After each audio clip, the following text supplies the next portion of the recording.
All right, and let's talk about some other yeses. So the first one is years ago we said yes to doing research. Back in 2000, Yep. we did some research with Dr. Schwartz. We did some research with Dr. Kenneth Stephenson, which people have said was much more detail oriented, Yep. and blood spot testing, saliva testing, huge questionnaire. And then we said yes to Carol McKenzie.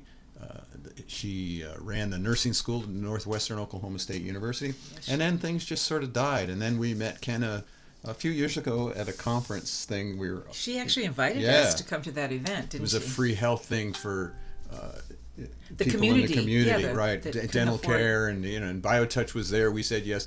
And and she really wanted to do this research project, but it was too expensive. We didn't have any money. She didn't have any money. Right. But we said yes. We'd be ready to do that. Well, just last month or just the beginning of this month, she was given the opportunity to have this machine, and she said yes, and She we did. said yes. Yeah, we did. And we said yes as I was sitting there talking with her on the phone, and 10 feet away from me was this owl staring me. His eyes I were know. wide open Wow. with yellow around. I mean, I could see the perfect yellow in his eyes. And that owl said, "You better say yes." Yeah, and that was yes. And so we said yes, and we started our research project yesterday. Yes, Yes, today. yesterday, right, there you go.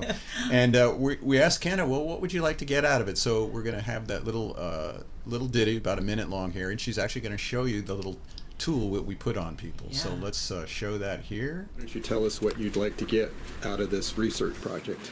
Oh, hi, Paul. Thank you. I'm so glad to be here. We have the near-infrared spectroscopy device that OB Labs has loaned us for 2 weeks. And I'm interested in data. Sorry, I need to charge the device.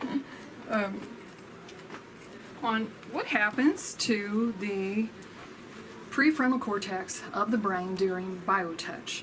This device has optodes. Here's a diagram showing some of the channels of the optodes that are placed across the forehead, and using near-infrared technology, light beams are placed into the prefrontal cortex, and then chromophores such as oxidized hemoglobin and deoxidized hemoglobin and their frequency wavelength may be studied. And my hypothesis is that we are going to see changes in the prefrontal cortex with the BioTouch.